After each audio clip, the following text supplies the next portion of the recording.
Well, do you have a kingdom of your very own? Do you?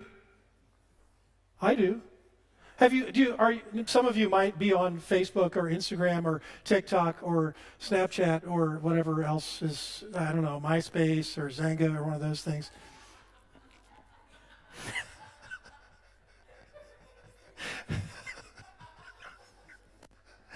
That worked better than I hoped. But if you're attached to social media, one of the things I noticed this past week was people posting like a retrospective of their year. Here's some pictures of things. Some folks have had 12 pictures, one for every month, because they're very organized people. Some people have had a few pictures because they're somewhat less organized. You will have noticed on my Facebook page that there's nothing. Because I feel like you had to have thought of this in January if you were going to accomplish it in December, and I was just trying to survive in January. So I don't know. My brain doesn't think that way. But what I noticed as people put those, we all have our own little kingdoms, our own little part of the world where the things that are so important to us with our families and our friends and our work and our personal activities all sort of revolve around us like little moons or planets. Right? It's wonderful. Nobody's mad. It's a good thing. You might be sitting here thinking, he's going to tell us our kingdoms are bad. Well, no. We have little kingdoms. My father-in-law has said for years about his home and his family, I'm the king.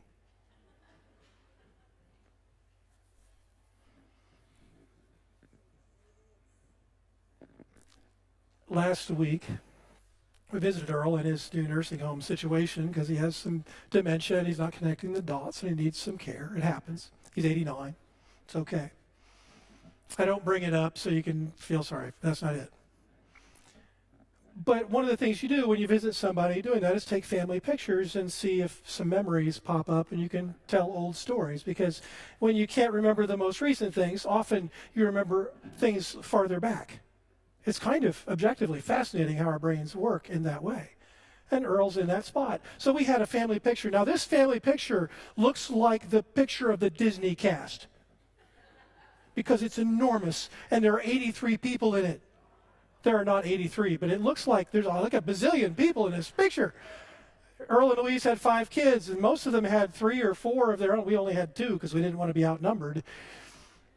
And they've had children, and they're like, it just keeps going, and it's a whole village of people. So we have this picture with all these folks, and he's pointing out who he remembers, and that's Anna, and that's Elizabeth, and so on and so forth. And somebody points at Earl and says, who's this? That's the king. We have our own little kingdoms. Matthew tells us today about kings. We've made them into kings who come. 3 kings, we say. We sang the song, We 3 Kings, right? I like to sing. It's a fun little song. Matthew does not call them kings. So that's not correct. He uses a word that could mean magi or even astrologers. 3 magicians come from well, we don't like to say magicians in church. It's not magic, it's God, right? Well, but three strange people from somewhere else come. Except Matthew doesn't say 3. Some people from somewhere else who are different from us, and so we're calling them magi or astrologers or wise men or kings or something, because we really don't know very much about them, right? Tradition has made up names for them. Gaspar and Melchior and Balthazar. That's fun to say. But Matthew doesn't give them names. We don't really know who they are. We don't even really know where they come from exactly from the east. I mean, if you're in Westerville and we say somebody came from the east, I mean, are you talking about Newark? Or Newark, New Jersey? Or somewhere in Pittsburgh, we don't know, from the east. Do they say y'all? Or do they say Ewans? Where from the east are they? Are they like us? Are they different? Do they like the Steelers or the Browns? What kind of people are they from the East? It's a mystery. These mysterious people come because they've seen a star. So one thing we know about them really is, well, a couple of things we know. They're from the East somewhere. They're different. They're from out of town. They might not be of the people of Israel for Matthew's audience, right? That's a big deal. Matthew tells us Jesus is born for the people of Israel. Bethlehem's a big deal because the shepherd of Israel is going to come and be there. So we know this much. But these folks from out of town are coming. That's interesting. If you were here last week on Christmas Day, I talked about the unlikely people that are part of this story. Here are some more unlikely people.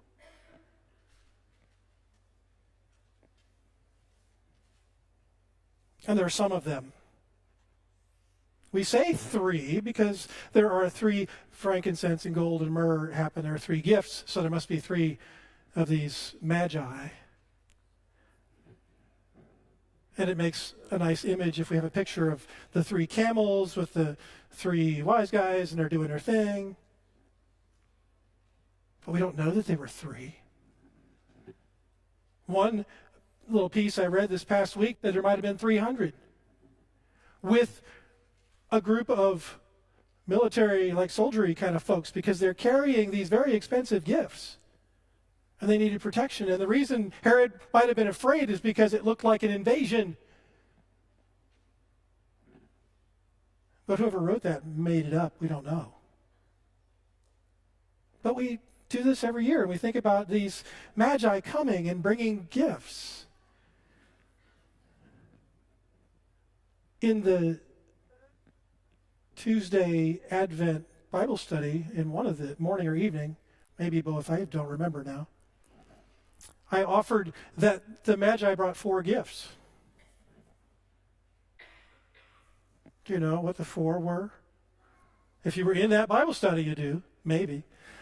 If you read the Messenger, you might have noticed. If you didn't read the Messenger, it's not too late. It's in your email. Unless you didn't give us your email address, in which case, write that, if you would, on the gold. Right. Mary and Joseph are in a stable. There's not room in the inn. They don't have resources. Gold is pretty helpful. Frankincense, myrrh. These kingly gifts, these very expensive, impractical. Again, on social media, you might have noticed a little funny thing. If there had been wise women who came, there would have been a casserole. You can't eat gold or myrrh, or maybe, but I'm guessing not, or frankincense. But there are these gifts that are reflective of who Jesus is and is going to be, that they bring. But the first thing they do when they arrive is what?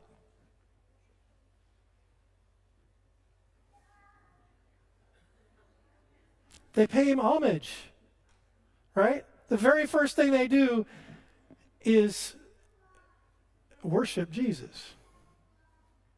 These kings who come, who apparently are well-to-do. They've got their own, some kind of kingdom in their life, just like we do. Whether they're actual kings or not, we don't really know, and it doesn't really matter. But the first thing they do is worship Jesus. The first thing they do is kneel and pay him homage. The first thing they do is recognize you're the Lord and we're not. They're from out of town. They don't maybe know the stories, and yet they know something about the King of the Jews. You notice that when they come to Herod, they didn't say, we're looking for our king. They're looking for the King of the Jews. They identify themselves as outsiders in that way. And there they are. There's another king in this story. You remember who it was? Shout it out, come on. Herod. It's New Year's Day, I need some help, man. I stayed up and watched the Buckeyes lose at the last minute and every other thing. Yeah, King Herod is there. Now, is King Herod, he says he wants to go pay homage. Is he telling the truth? No. What does King Herod want to do? He's protecting his kingdom. Thank you very much. He's got his little part of the world, his power thing. He's got his deal going on. Don't mess with it, please. Whether 300 magi and their soldiers came, whether 3 and a little ragtag entourage came, we don't know for sure why Herod is concerned, except that the king of the Jews is here, and this thing about a Messiah and something, and now he's threatened. So he wants to remove the threat. Has your kingdom ever been threatened?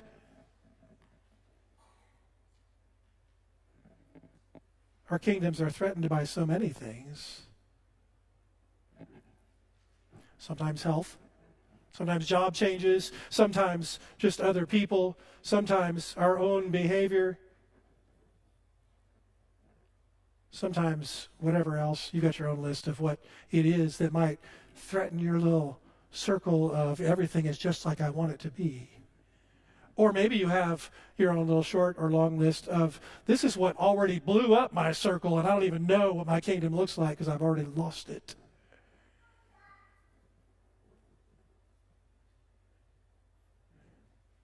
Magi come bringing gifts.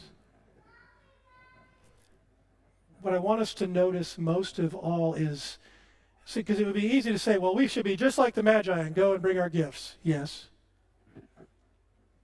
However, notice what happens first in the story. The first thing that happens in the story is that there's a sign. There's a star. It doesn't really tell us whether it was very bright or not. It doesn't really tell us that it was a shooting star. There, you might have noticed some going through here. It doesn't really tell us that it was a conjunction of Jupiter and Saturn, and so it was very bright in the sky. It doesn't really tell us what it was at all. It does tell us that the Magi, the astrologers, the Zoroastrians, the wise men, the kings, whoever these people were, saw it and somehow knew. Let's go see what that's about. I remember being a kid and there'd be a spotlight in the sky. Did you ever see one of those? And we'd get in the car and we'd go look for the spotlight to see what it's usually a used car lot. Right? In the Charlie Brown Christmas, it's a Christmas tree. They got the pink Christmas trees and all that stuff. We tried to do that once with our kids. There's a place called Sirens. We kept going. What's that mean, Mom? Never mind. They see a light in the sky. Now, have you ever been in a place where there's really dark sky and you can see a bazillion stars? They're not countable. Would you notice if there was another one? Even in this picture we have up here on the environmental projection with these stars, and I apologize online, I don't know if you can see that well, but it's got a bunch of little dots of light just like the night sky might have. And if we added one or took one away, would you notice? Did you know one just got added right now? Because it was scripted in the sermon. We said, we're going to do this and have one get added and see who notices. Can you tell me which one got added there? You see it? Yeah. I'm making that up. Nothing got added or taken away. I see you looking. Well, wait, was it that one? The point, perhaps, is these magi were paying attention to notice an extra star. Now, maybe it was really bright, obvious. Sometimes we picture it that way. It's like this, the sun. That's how this picture, the Starlight picture, shows this star that's completely unignorable, unmissable. You can't possibly not notice that unless you don't have any vision at all.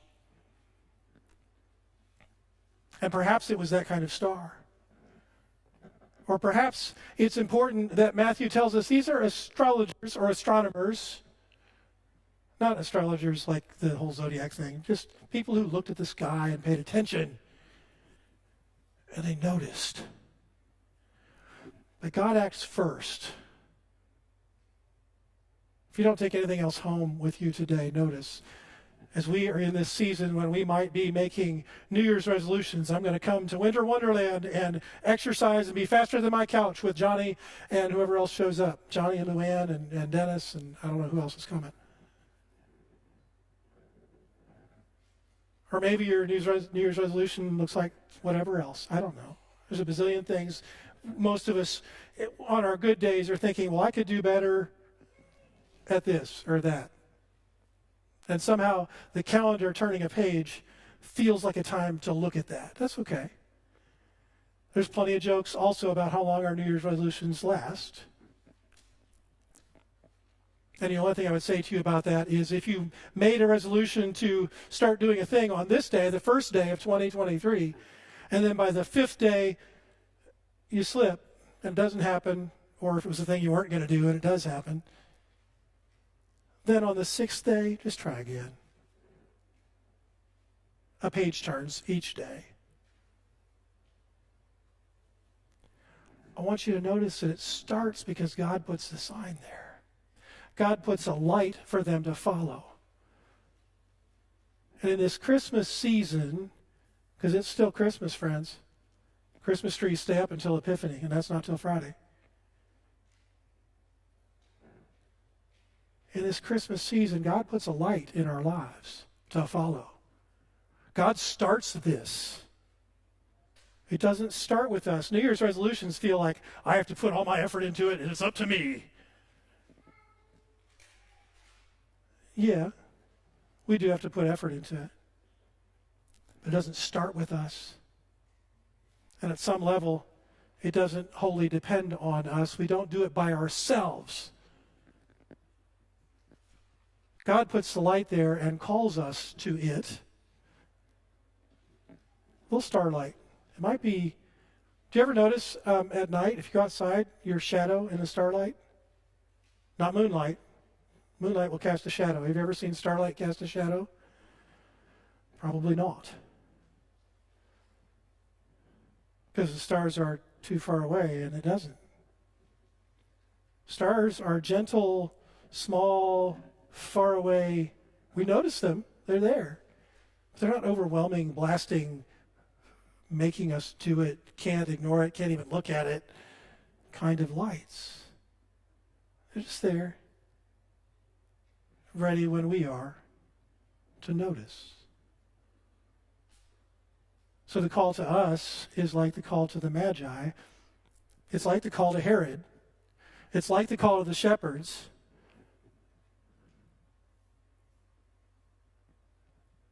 Notice. Don't be afraid. Come and see. Come and notice. There's a light.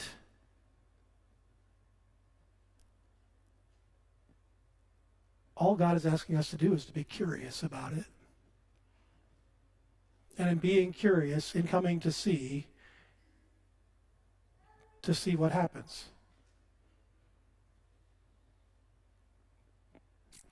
As we continue, I want to invite you to join me in John Wesley's covenant prayer. This prayer is part of a larger covenant service.